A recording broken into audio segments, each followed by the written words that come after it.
แล้วการเกมเราเล่นจะพีหนึ่งกลุ่มเท่าไรกันนัก Sometimes there's no one else who loves me like you used to. Sometimes we're not ourselves. There's no one I can turn to.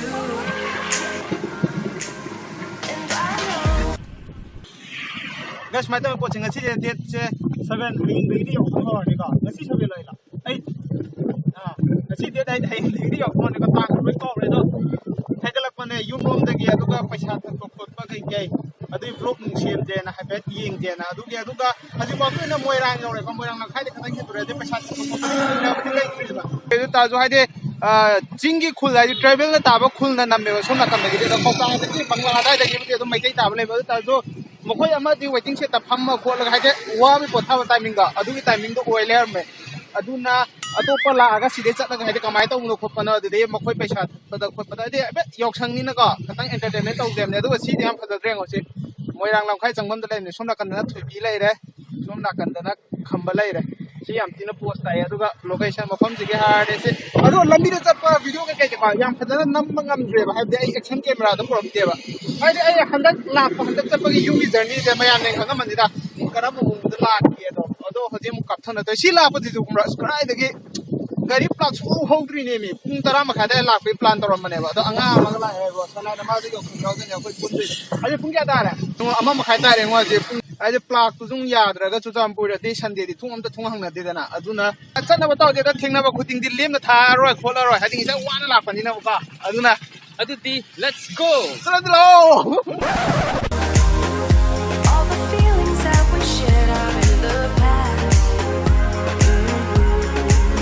And I know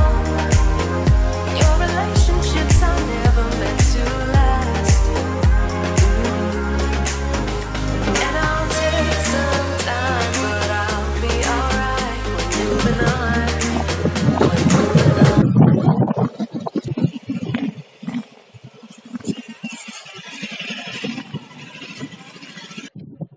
ตัวนี้นะโมเป็นเท่าแก่ใจยินหงเลยโอ้โหเดี๋ยวนี้จะพูดจิ้มทั้งหมดครับ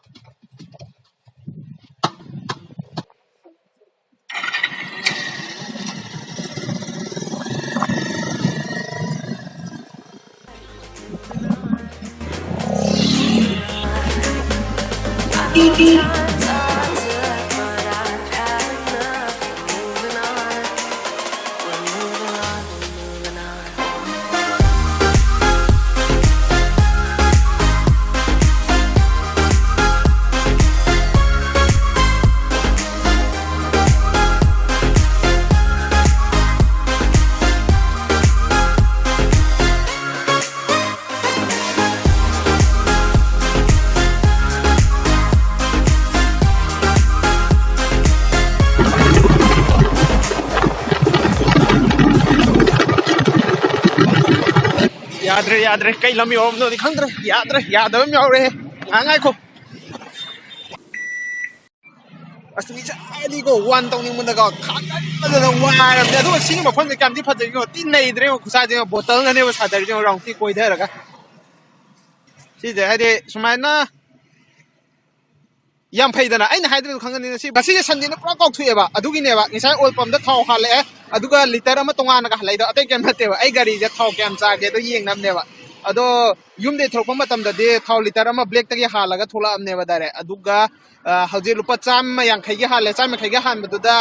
ลิตรอันนี้ก็ปุ่นสิบทิ้งทางนี้ตัวลิตรมาที่บอตลละหาเปียบ่ะอดูลิตรอะไรมาดูน่ะเต็งกี่มันนู่นหาไปอดูก็เกี่ยมจำตัวคนนั้นไอ้ออกกันนั่นหลอกทั่วคนแล้วก็ยิงอ่ะสิงานมันอิงลิชเจียนที่ละงานนี่แบบไม่ใช่ภาษาที่ของนั่นไปก่อนเกี่ยใต้จังอ่ะ please don't throw plastic waste ใส่ดูกันยังมาฆ่าตัวอีกทีนึงเฮ้ยเล็กแต่ไม่เกี่ยมกันนะทีเลยนั่นเลยนะให้จำนั่นเพื่อ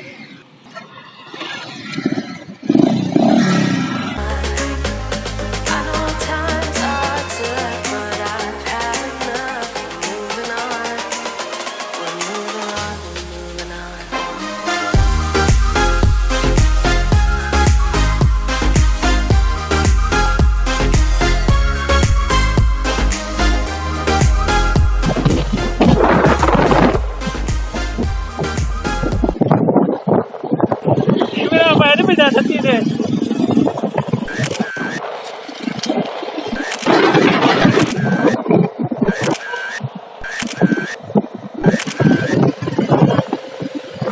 finally yum yore je sial nung thakla kan camera number le da do mokoi do kumra phi nung kup sala ek na kan nung chang ge ba ta do moi sial nung thakla le mo khot pa do dum chang den ge do nungai ta da na haide le re da na ka cameraman a hei ba ma haide kachin ko ya number gumba adu da ge adum asoi ba da ngang do ge tau le ja ba lei da na mayam aina haidra jo adu mayam lem ni ko adum ichalization do mokoi do pakhat poi nungai ta boy tong malai din nupi ni da na ka nupi je mingchel gum ni da aduna ayu sum wakhal nungai tra bai ta re mokoi ga da drop do aduna ai video namdre mafam ahum mukti thengna re ade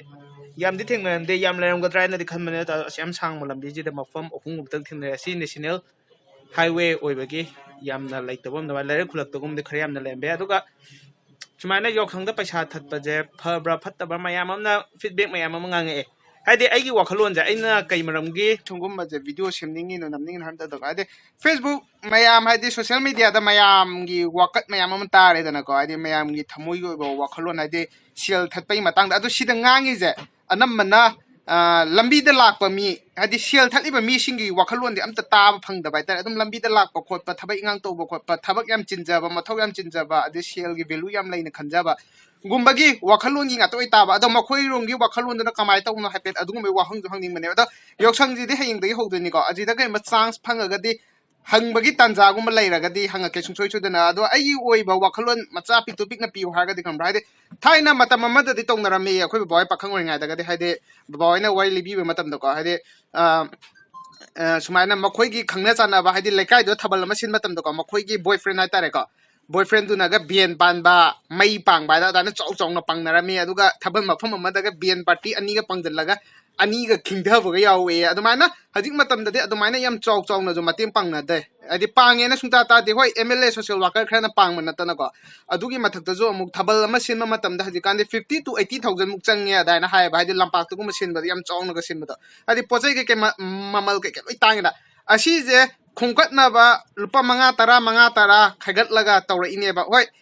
मखोई की MLA मयूं के खरे चलमनी अतो MLA दो जो मखोई केंद्र दुगी मयाम दुम लाकपनिना सिल्लिबा थबल मफम दो मयाम दुम लाकपनिना MLA दो जो थबल लमै पैसा दि किसु लोइना पीबो ngममोइबा ai wakhalon da thajai ba de pibu ki sunga momo ba moi khoina ngama lupa lising amani de hoga yamam da lupa lising manga asi de hen piyamo ba asi yam khra ba senpham je sumaina lambi da laiba kholi ba de khaida da na दुकान नि खतंग खायरा गदि फंगनि ngamne bai thajade hadi ichal iche sing thabal sin bada ai ma'am thing ade मखोई thabal gi पैसा को न ददना मखोई gi masar shi bu khudo pu kai thu aga ko thabal gi पैसा फुगत प खोगत प तो यम thengna ye aduna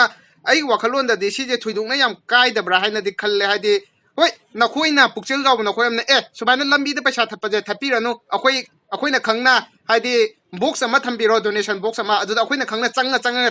thada jarage akhoi na angam ba पैसा dwaina adumana pukchel lo yam tina singa ba adumana loina tawba ngam ga bo oita di ko hoi thatta ba ya kisu kai de adu bo Yaoshang da thabal lambi da पैसा thatli ba ja tha ama walinga da thatli ba te hafta ama walinga thatpa na te numi ni humni walinga da thatli ne ba kai gumba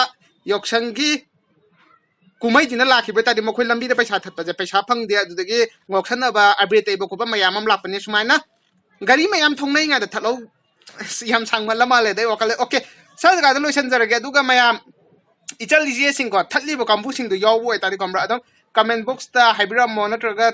adum nokhoi gi lai ba mai gai tu adum la ga adum wori batai chana ba ya ga do khudung cha ba lai bo eta di ai gi WhatsApp number do description de amne du dum po fok do piro ai di wakhalon je loina mak taraga achumba khangka pa do faidana ko mai gai am khatang ta ba du di la le habidenti ko mayam na ngangi ju chumba mayam am yawe eta pulap taminaraga oi ga do yaw wafam do adu do khongkap panai phane ai je kamra makoi sapoi khatang lai be wafam na te ko makoi gi wakhalon do karam ta do phongtorok ta du ko aina kai gumba thabal je sinbu ram ta di akoi nupa ma sa akoi mari manga thabal je sinbu ta karam na oi ga ni hab do wakhal do sum sagat laga adu gi wakhalon ma chenam do phongtok pane aduga hajek thau do kayam lemi ge haido yengminar si aduna bottle am da thi ge wa wa Kaya amna sa ge sa da ge Adrene. Ini liter ani saya ba. 64-65 kilometer thau liter ani cha ba. Yare da. Kilometer ji adram ne ba. Sini ngasi video matang sida video solution jari. Matang video la tu mem pun kai nersi ko sana le bakang lai pak na yai fare.